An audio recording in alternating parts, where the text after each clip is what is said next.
Now your first Warn5 forecast, certified most accurate by Weather Rate.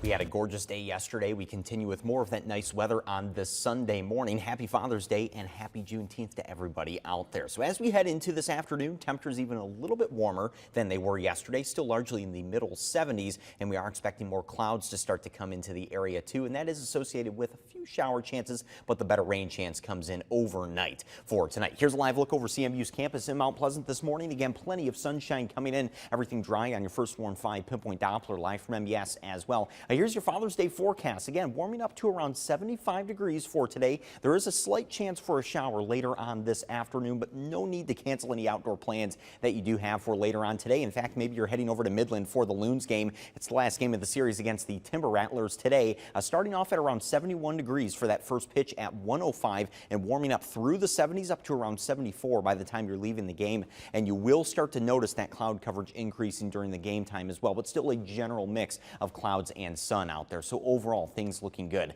for that Loons game. First Warn5 Sky Tracker is high pressure still centered over the Great Lakes at the moment, but here's that low pressure system from yesterday and that warm front, and that's what we'll be watching as we start to head into the later hours of today and overnight too, because that's where that better rain chance does start to come in during the overnight hours. So first Warn5 hour by hour, sunshine through the morning. Here we are at noon today, still looking pretty nice out there. This is at around 5 to 6 o'clock later on. I think this is when you could start to see a shower or two, but again, even the model not really picking up on it at this point. It's not until the overnight we see that rain actually moving in from the north, not coming in from the west during the overnight. And there could be a few thunderstorms associated with this as well. And I do think this model is also overstating a few of these rainfall rates as far as how hard that rain is actually going to be falling, and also lining up more towards the east. Seeing that in a lot of our data that it does look like if you're farther east in the area, particularly all across the Thumb and north of the Saginaw Bay is where you should see that better rain chance, though everybody still does have a chance to at least see some rain during the overnight hours.